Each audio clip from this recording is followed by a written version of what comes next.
What is going on, YouTube? It's your boy Bulbasaur TCG back with another video, and today I'm going to be going over my Charizard EX deck list.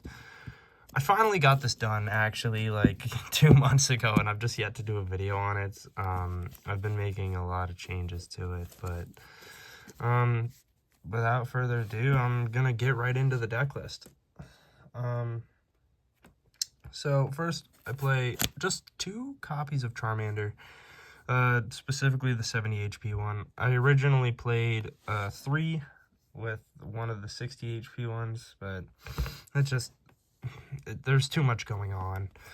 Play 1 Charmeleon with the Flare Veil ability specifically, just prevents effects of attacks. It's good with not Dragapult, but you know, it won't die on your bench. And then obviously the 2 Charizard with the Infernal Rain ability. When you play this Pokemon from your hand to evolve one of your Pokemon during your turn, you may search your deck for up to 3 basic fire energies and attach them to your Pokemon any way you like, then shuffle your deck. That, along with the attack, makes the Charizard. It has Burning Darkness for 2 fire energy. It does 180, and it does does 30 more damage for each prize card your opponent has taken. That's really what makes this card, along with it having 330 HP and being a Terra Dark type, so it's weak to grass, which grass decks have never been that popular. The problem being now is like Hydrapple exists, and some decks tech with a grass attacker and stuff, or just tech for Zard in general. That's kind of what is leading to the Zard fall off, is that people are just teching for it now because of how popular it's been throughout the past, or throughout all of Scarlet and Violet pretty much. And so there's that. Obviously I play it with Pidgeot. If you're playing Zard without Pidgeot, there's something wrong, honestly. Use the 60 HP Pidgeys instead of the Call for Family ones, because when you're playing Dragapult, if you're using the Call for Family ones, they can knock out a Pidgey and then put 10 on like a 70 HP Charmander and be able to knock that out the next turn if you can't evolve, and it causes problems. And although the Call for Family attack, it can be pretty good if you start off with a Pidgey, it's too much of a liability to me. Then you got the Pidgeot EX. 280, it's a colorless. It has the attack Blustery Wind for 120. You can discard a Stadium and play. It's not that bad of an attack if it really comes down to that, but you mainly use it for the quick search ability. Once during your turn, you can search your deck for a card and put it into your hand and shuffle your deck. And you can only use, or you can't use more than one ability or quick search ability. But yeah, it helps you get out your Charizards, get out what I'm about to get into now, which is your Dusknoirs and Dusclops, or anything you may need to complete a turn, which is very valuable. With the Dusknoir line, I play a 2-1-1. The idea is I mean, I could see running like a 2-1-2 or just a 2-2 and not run the Dusclops, but I mean, sometimes it's just harder to get up to the Dusknoir, and maybe you only need the 5 damage counters. So I play the 2-1-1. Both Dusclops and Dusknoir have the Cursed Blast ability. Once during your turn, you may put 13 damage counters on one of your opponent's Pokemon. If you use this ability, this Pokemon is knocked out. It's the same thing on Dusclops, just with 5 damage counters instead. So I play a 2-1-1 line of that, just to get your opponent taking extra prize cards, so that you can swing with Charizard and have that do a lot more damage. A 1-1 line of Bidoof Barrel. Obviously the carefree countenance Bidoof, so that you can prevent all damage done to it by attacks from your opponent's Pokemon, so it can't be sniped by Dragapult. And then Barrel for the Industrious Incisors ability.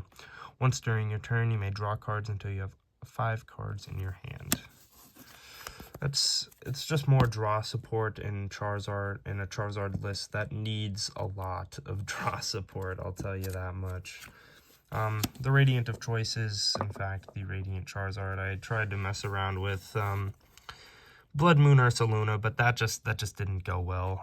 Radiant Charizard has the ability Excited Heart, and for each prize card your opponent takes, the Combustion Blast attack is one less colorless energy. So Charizard is already making you take, or making your opponent take prize cards, and being able to come in and swing for a quick 250 for one fire energy is always nice.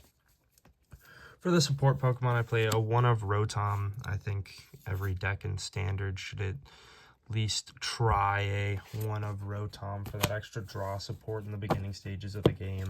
Same with Lumineon V, being able to get any supporter out of your deck whenever you may need is always nice, especially when you're like an Arven build like this deck is. A 1 of Pheasantipity, for extra draw support when your opponent's going to be consistently knocking out Pokemon, if that ever happens and you need to help or get some help setting up, you use Flip the Script. And then I play a 1 of Squawkabilly still. I see a lot of Zards cutting the Squawk, but in hands, like on the first turn, if you get the Squawk and you can Squawk and Seize out of a hand, that could probably possibly cost you the game. It's just such a nice thing to have access to. And another thing a lot of people have been cutting is the 1 of Cleffa. Charizard needs draw support. It just does. If Charizard doesn't have draw support, it won't function, because to get Charizard, Pidgeot, Dusknoir, to just get the deck rolling, you need to see a lot of cards. And Cleffa is just another one of those cards that helps you do that. Now, that's all the Pokemon. As you can see, this deck has a lot of Pokemon. I think it's 21.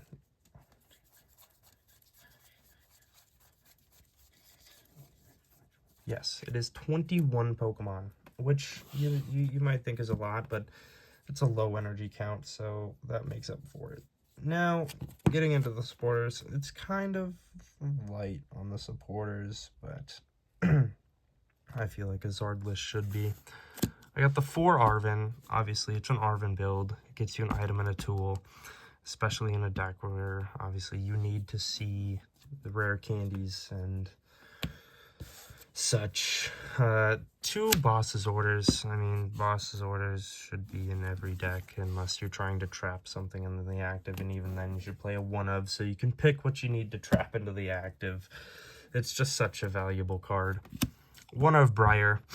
Charizard is a Terra attacker, and in those games where your opponent is just having a better game than you, you could possibly play the Briar and turn the game around if they're at 2 prize cards, or it could be a tight game. They're at 2, you're at 3, you play the Briar, you knock out a 2 prizer and just win the game. Briar is such a valuable 1 of in every Terra deck, and I mean, it's not going to change with Charizard.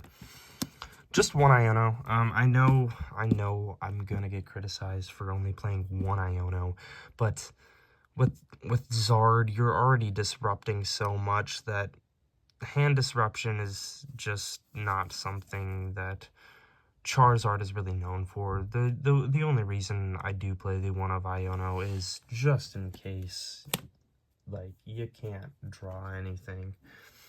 And then I play a 1 of Turo to possibly pick up a Lumineon to get into a different supporter, or pick up a Squawkabilly, or pick up something that just isn't going to be needed after the beginning stages of the game, like a Rotom or something that could easily be knocked out by your opponent. Now getting into the items. For Buddy Buddy Poffin, I mean, not much else to say there. Buddy Buddy Poffin is one of the best cards, if not top 3 in format right now. Trainer-wise, it's just so valuable to get all your Pokemon out.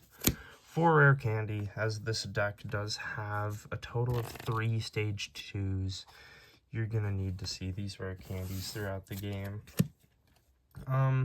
just 2 Nest Ball. I mean, a lot of your basics are available off the Buddy Buddy Poffin, at least the ones you're going to need, so the Nest Ball doesn't really matter as much, but I could see you finding something to cut to add a third, and I would not blame you. Play 3 Ultra Ball. I mean, you gotta get Zards into your hand somehow, along with Pidgeots into your hand somehow to be able to evolve, and that helps a lot. 1 of Super Rod. I mean, it's a staple in almost every deck and format now. Hisuian Heavy Ball. You play a lot of 1 of Pokemon, which a lot of 1 of basics. All your support Pokemon are 1 ofs, and especially if you really need to see something, this Heavy Ball will help you get that out of the prizes. 1 Counter Catcher. I know a lot of decks play 2, but with this particular Zard build, yeah, you're going to be down a lot, but the support account is so low that there's no reason to cut a boss to just add a 2nd Counter Catcher, in my opinion. Especially when you can grab a boss off Illuminion or something, in it being a lot more convenient. 2 Switch. Some Pokemon can get trapped into the active and do have higher retreat costs, like a Radiant Charizard or something of that caliber, and being able to switch out and not waste any energies is really nice, especially with how little energy this deck plays. 1 of Lost Vacuum. I know a lot of Zard lists cut the Lost Vacuum, but Lost Vacuum has helped me in so many games to the point where I cannot find myself cutting it. Same with the Canceling Cologne. There's been so many games where I've hit like a Snorlax Stall or like something that has a Mimikyu in it, and I've Canceling Cologne to knock out whatever's giving me trouble and just been able to clean the game up from there. So Canceling Cologne and Lost Vacuum are something that you will not find me cutting. I'm sorry, but no. This Zard list, a spec of choice, is still Hero's Cape. I know people have been messing around with, like,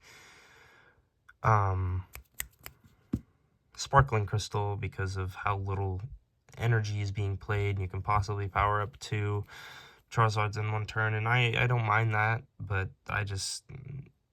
having a 430 HP Charizard, and it's a little scary, especially to opponents who aren't hitting for much damage. And then on top of that, I've seen people try and play Grand Tree. I did try to play Grand Tree. It made the deck too clunky, in my opinion. So I'm just gonna stick with the Hero's Cape for now. A 1 of Sealstone. Obviously, there's no V-Star in the deck to use a V-Star power, so whilst you have access to it, might as well throw it in. And then the last of the tools is the 1 of Defiance Band. To get Charizard doing more damage, you're going to want your opponent to take more prizes, which then leads you into a lot of scenarios where you are down in prizes, and the Defiance Band can help you get a knockout on something a little bigger, which is always nice. That's it for the tools, and then I only play a 1 of Area 0 Underdepth. I play it because the Duskulls can take up bench space, especially when you need it in other places. And since Charizard's a Terra Pokemon and you have access to the Area 0, I thought might as well play it. And then finally, the energy count is only 6. I've seen a lot of Zard lists play 6 and a special energy, or 5 and a special energy, or 7 energies and a special energy, or just trying to make it work, but I don't. The only special energy I could see you playing is like a double turbo, and I've thought about it, but it's just not something of my liking.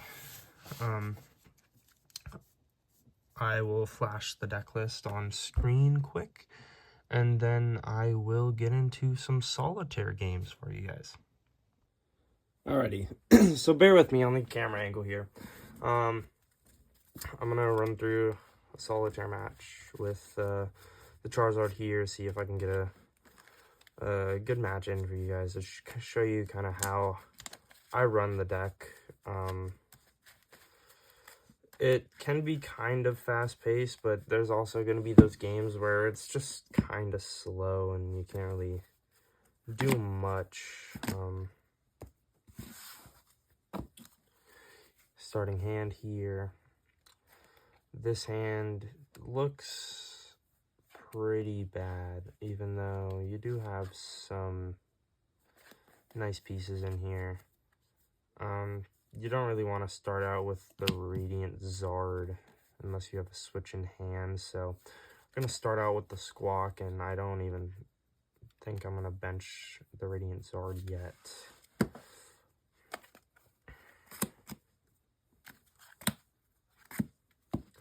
Six prizes there. We're going to, let's see. Yeah, we'll roll a big dice. Odds is heads, evens is tails, and I'm calling tails. It is heads. We're gonna say my opponent chose second, so I'm gonna draw for turn. Getting the Buddy Buddy Poffin off the top deck is probably one of the best things there. And with this deck, prize checking wise, you're gonna want to look for, like especially like the Duskull line, your Charizard line, your Pidgeot line. You're gonna want to look for the Pokemon. Kind of just see what's there.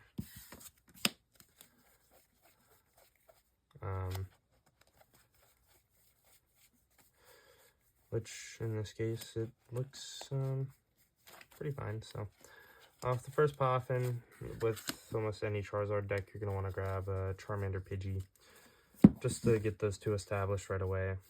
I think in this case I'm going to bench the Radiant Charizard.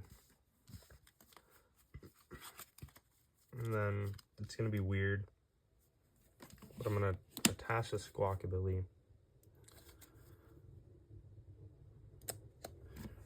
Retreat it into the Pidgey.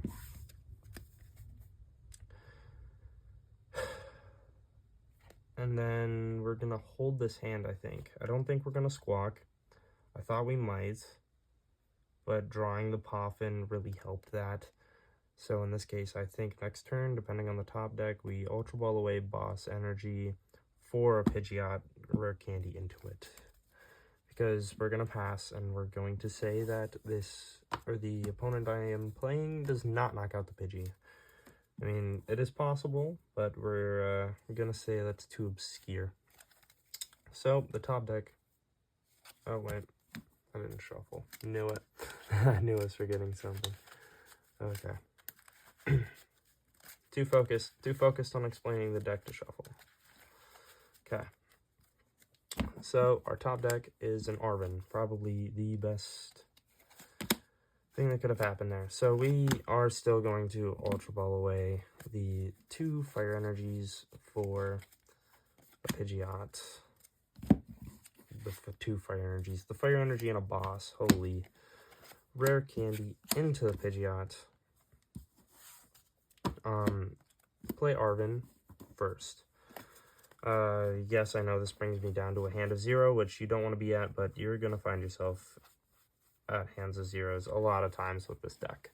So it's better to just embrace it than to try to prevent it, honestly. And in this case, I think you grab Rare Candy and Hero's Cape if it's in the deck. I guess I didn't check. Should have checked. Okay. So in this case, you grab Rare Candy, Hero's Cape.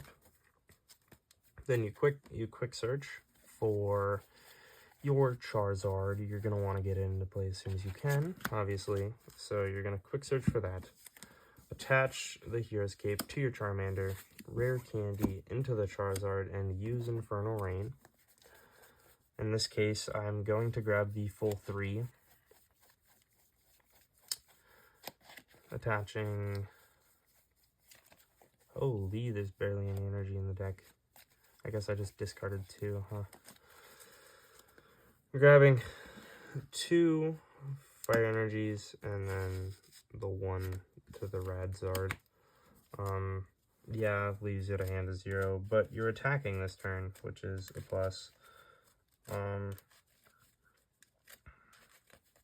gonna give my opponent the benefit of the, we're gonna give my opponent the benefit of the doubt and say that they have like a Clef on the active or something, and retreat Pidgeot with the free retreat cost, put up the Charizard, and then Burning Darkness for 180 damage, killing a Cleffa, for example. Getting an Iono off the prizes is great here. We'll say they hit Charizard with their attacker for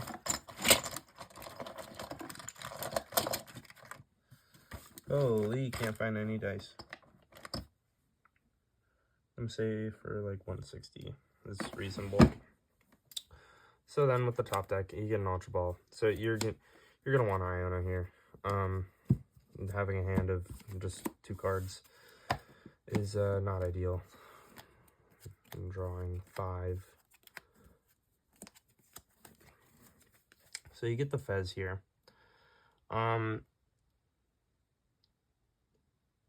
In this case, I think I would pop in here. You have Zard in play, so I think what you do is you pop in for at least a Duskull and a Bidoof, I think is what you do here. And you get those down, and then you quick search for the Area 0.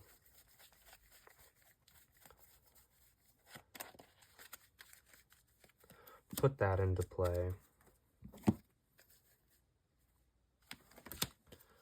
Bench the Pheasantipity.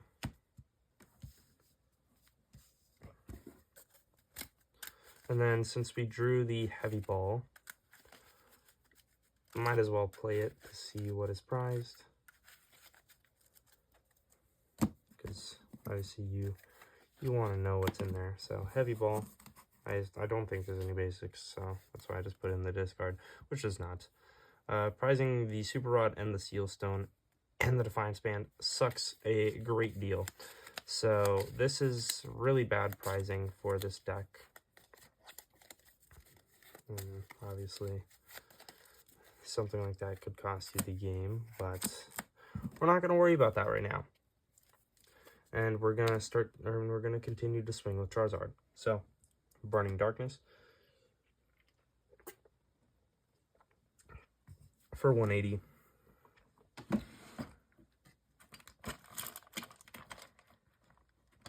And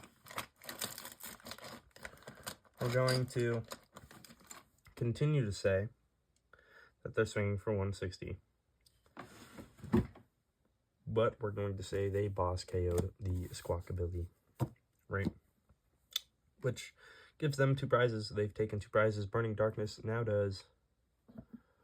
sorry, I found a better dice. Now does 240 damage, which is great for us. You draw into the Buddy Bitty Poffin, which is... at this point in the game, you just got KO'd. Think you Pheasantipity before you play the Poffin. So draw 3. And then you Poffin, because you do want to establish a second Charmander at some point. And honestly, if you wanted to, you could grab the Duskull. That'd put you at 7 on the bench and still leave your room for Illuminion play. So I'm going to show that off. See if you do. Then, I don't know why I'm shuffling. I'm going back in. There, I play the Arven, because I'm going to grab just the rare candy, since nothing else is in the deck, and quick search for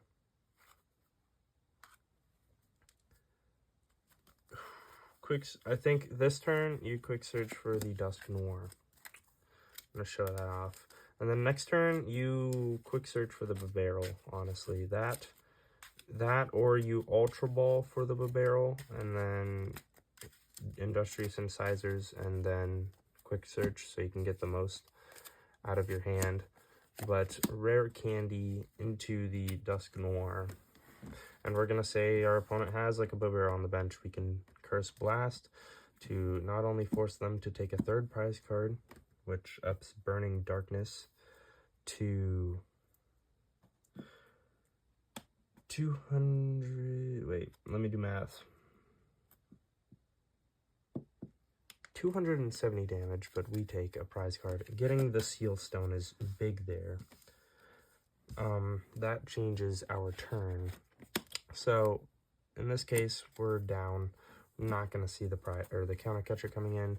So what we're going to do there is Ultra Ball for the Luminion. Use it to search either for Boss or Arvin here. I could see you possibly getting a Turo off of it, but I think in this case we grab Boss's Orders, attaching Seal Stone and using it, because then you can establish the barrel this turn.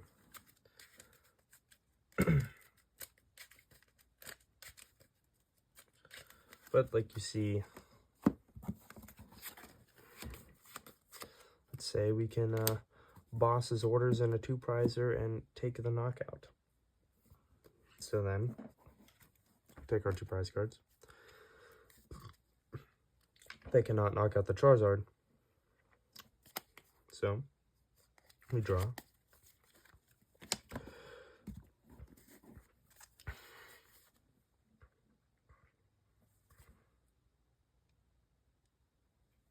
There we go. Super Rod back the 2 energies that you lost in the process, and Dusk Noir. And then from there, you don't really have much else, so just a quick search, honestly, for an Ultra Ball is what I would do. I would quick search for an Ultra Ball. And then Ultra Ball away those 2 to grab Charmeleon.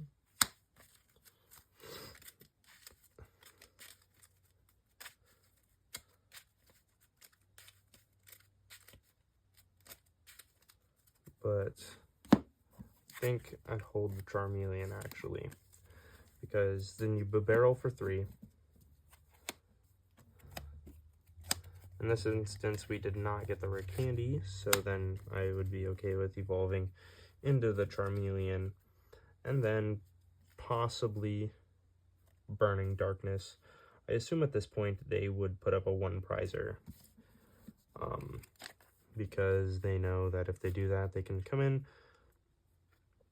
and we're going to give the benefit of the doubt and say they KO the Charizard, which would then put them at 1 prize card, which doesn't matter for them, because then we can put up the Radiant Charizard and draw for turn. And I mean, you could just extend the turn by attaching Defiance Band and use the Charizard and the quick search and do whatever, but in all reality, you just quick search for a boss, put up something with less than 250 HP, and you KO that Pokemon, winning you the game. That's how the Charizard list runs in a good match. You can make the most out of bad hands, which is what makes Charizard so strong, is you just have so many ways out that it just makes it hard to stop, which is why I personally enjoy playing Charizard. I know a lot of people will give you shit for playing Charizard because it's always labeled as the best deck in format, but it's beginner friendly. Not only that, but it's good for no matter what skill level you are. It's beginner friendly, but if you are a master at the game, like Tord Reklev was, him playing Charizard, he's one of the best to do it. you can put together some really, really, really amazing combos with this deck and just absolutely dominate, even when people are teching for it. But this has been Bulbasaur TCG, signing off.